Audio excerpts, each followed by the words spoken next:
한강 장편소설 소년이 온다. 201페이지부터 읽겠습니다. 있었다고 기억되는 자리에 아직 문방구가 있었다. 문방구를 지나 조금 걷다가 오른쪽 길로 접어들어야 했다. 몸에 새겨진 거리감을 믿으며 두 번째 갈림길을 택했다. 끝없이 이어져 있던 호전 담장은 이제 없었다. 그 담장을 마주보며 늘어서 있던 한옥들도 사라졌다. 기억에 따르면 그 길과 큰 도로가 만나는 모서리에 집 한 채 너비의 채석장이 있었다.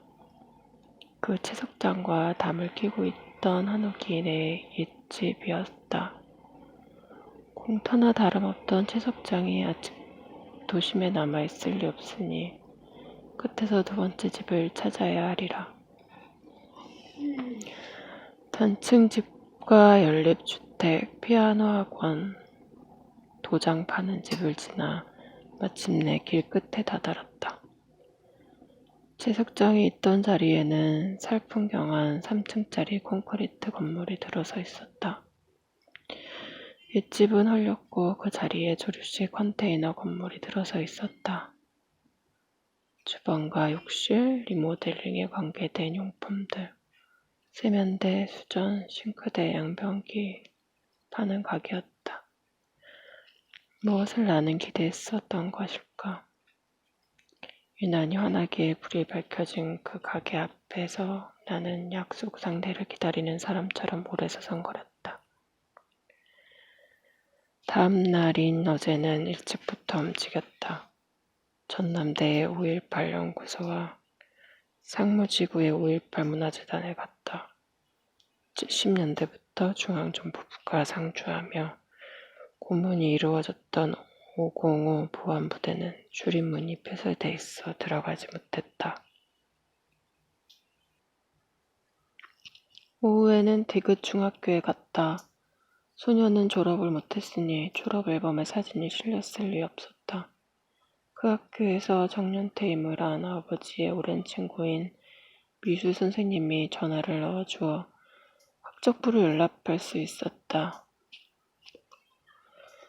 학생 기록부용으로 찍은 그의 사진을 거기서 처음 보았다.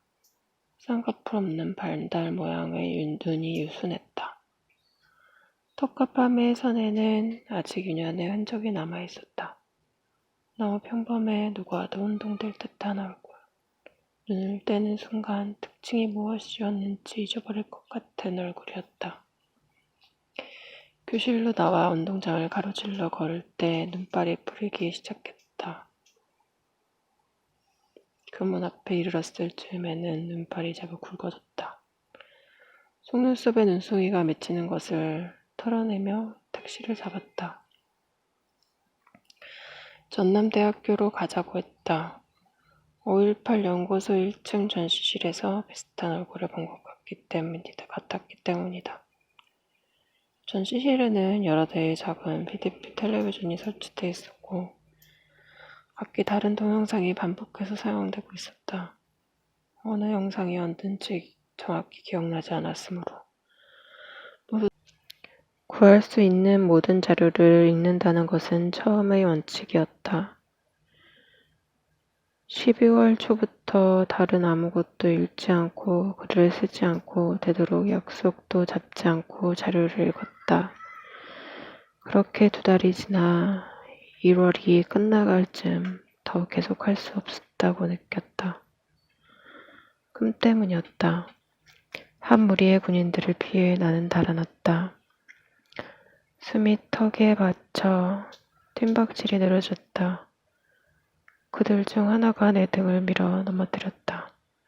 몸을 돌려 올려다보는 순간 군인이 총검으로 내 가슴을 정확히 명치 가운데를 찔렀다. 새벽 2시였다. 벌떡 일어나 앉아 손으로 명치를 짚었다. 5분 가까이 숨을 제대로 쉴 수가 없었다. 덜덜 턱이 떨렸다. 울고 있었던 줄도 몰랐는데 얼굴을 문지르자 손바닥이 움푹 젖었다. 며칠 뒤에는 누군가가 나를 찾아와 말했다. 1980년부터 지금까지 33년 동안 지하 밀실에 가두는 5.18 연행자들 수십 명이 있다고 했다. 이제 비밀리에 내일 오후 3시에 모두 처형할 거라고 했다. 꿈속의 시간은 저녁 8시였다. 내일 오후 3시까지 고작 9시간이 남았다. 어떻게 그걸 막을까? 말해준 사람은 어디론가 사라지고 나는 휴대폰을 쥐고 어쩔 줄 모르며 길 가운데 서 있다. 어디에 전화를 걸어 알려야 할까? 누구에게 알리면 그걸 막을 수 있을까? 이걸 왜 하필 나에게, 아무런 힘도 없는 나에게 알려줬을까? 빨리 택시를 잡아야겠다. 하지만 어디로 가자고 해야 할까? 어디로 가서 어떻게? 입속이 타들어가던 한순간 눈을 떴다. 꿈이었어. 움켜쥐고 있던 주먹을 펴면서 어둠 속에서 반복해서 중얼거렸다. 꿈이었어, 꿈이었어.